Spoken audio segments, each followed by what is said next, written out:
Screens are everywhere, from the moment we wake up to the second we go to bed. For kids who are still growing and developing, digital life can be both an incredible learning tool and also a tricky trap. But here's the truth. Digital well-being isn't just about how much screen time kids have. It's about how they use it, why they use it, and what happens after the screen turns off. So, today, we are going beyond the stopwatch to explore how families can cultivate real digital balance. And I'll even give you 3 easy challenges you can start this week. Are you ready to hear what you've got and to take part in the challenge? Before we start our challenge, let us rethink about screen time. And let's be honest, the term screen time doesn't tell the whole story. Because watching a documentary with your child isn't the same as endless scrolling through short videos. I bet you can agree with me on that. So, instead of just counting minutes that are being used on the screen, start asking these 3 questions. Number 1, what is my child doing online? Is it creative? Is it social? Is it passive? Question number 2, how does it make them feel afterwards? So you can start asking yourself, after my child watches something online or after my child has a exposure to the screen, what happens to him or her afterwards? How does it make him feel? Does it make them energized or drained?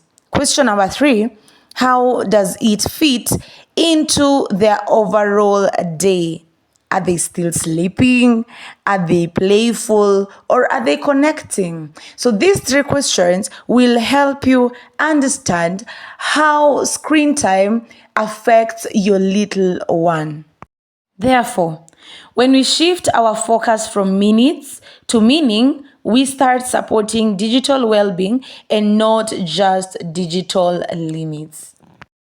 Challenge time! So this week, I want you to try the digital diet audit. So this is what you will be doing with your child. So together with your child, list every digital activity they do in a typical day, from schoolwork to YouTube to games or even chats. Then color code each one of them. So for instance, you can use green to mean it grows me. That is, anything they use and it helps them in learning, creating, and connecting. Use color yellow for neutral. Neutral meaning it's for routine, background, and entertainment. Then the last one, you can use the red color for it drains me. That is, anything that is stressful, isolating, or addictive.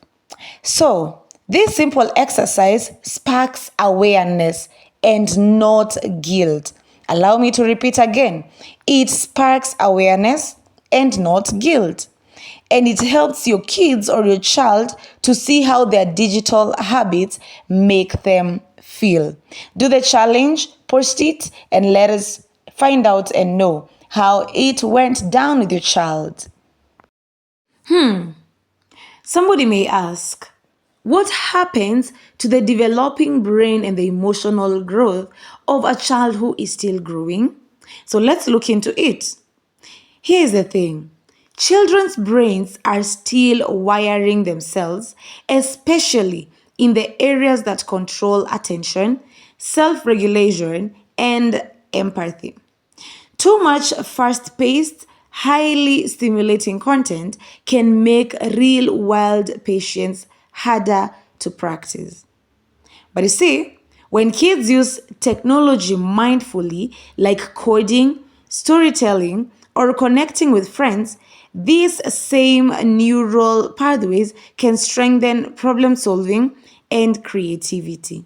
So, it's not about cutting screens entirely. It's about guiding how screens are used during these critical years of development. I've had so many parents asking how they should go about, cutting off the screen time and limiting screen time for their toddlers, for those kids who are still, underage. They're still in their early years, 1 year, 1.5, 2 years. So here is the thing: it is not about cutting off the screen time completely, but it is basically using screen time mindfully, at the level of a child. Because at the end of the day, this child will still be exposed to technology. This child will still be exposed to screen time. So, what you should do as a parent is find those activities that are majorly, are skillful for your child at the level of your child, so that the child can grow simultaneously. Let's not allow our kids to always be on screen throughout, because at the end of the day, as you've heard, when they get highly stimulated by the content that they're watching, maybe it is way above and way beyond their age, then it makes the child to find, the real world so hard, so hard to practice. And the real world practices that a person who is maybe 20 years and handling some issues, they might find it so difficult to handle, and they might not even develop that patience. So remember, in every stage of the way, your child is developing a skill. So you should find things that are mindful, the things that are skillful for your child to do, for your child to watch, for your child to interact with in the screen time, or using screen time, or in the technology, in any way and form of technology that your child uses. Okay. Right. Here is challenge number 2. So I would like us to try something that we call the analog hour.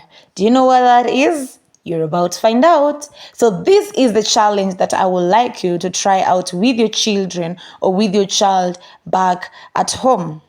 So pick 1 hour a day or a few times a week when everyone, including adults in the house, unplugs completely. What does that mean? Keeping your gadgets away, turning off the computer, turning off the television, turning off anything that is, technology based, And then you can use that time to do something physical, creative, or even social. You can do something like bake cookies together, ride bicycles, you can do painting, and you can also just, sit down and just have a talk with your child. Whether they understand it or whether you think they don't understand it, just sit down, have some talks, those small talks with your child, of course, at the level of your child. When kids see you disconnect and re-engage with the real world, guess what? This is what they learn. They learn that attention and joy don't only live on screens. The main challenge that we are having with our kids nowadays is our kids have already learned and they have already seen it, as if life revolves around screens, and life is more enjoyable when you're having your iPhone, when you're having your iPad, when you're on your computer, when you're on the television. So it's high time that we start practicing the analog hour. Keep off everything, every device, and just engage with the real world. At the end of the day, your child's brain is developing, and there is a communication that is being sent into your child's brain, and that is a lifelong lesson that your child will never forget. So remember, when you do that challenge, please remember to share it on the comments. Let's find out and let's see how it went down with your child. Oh my. One of the most powerful things caregivers can do is staying curious about their children's digital life. You can ask questions like, what's something funny or inspiring you saw today? Who do you like watching or playing with online? Would you teach me how that game works? When we show genuine interest instead of judgment, our kids are more likely to share their online experiences, including the tough ones. Hooray! Our last challenge of the day. I would like you to practice the digital copley. And what is that? So once a week, enter their digital world. Play a game, watch a YouTube they like, or create something together online.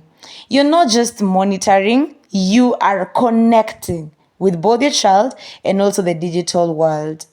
That shared experience turns screens into a bridge and not a barrier. I can't wait to hear that which you practiced with your child. You sharing it in our comment section.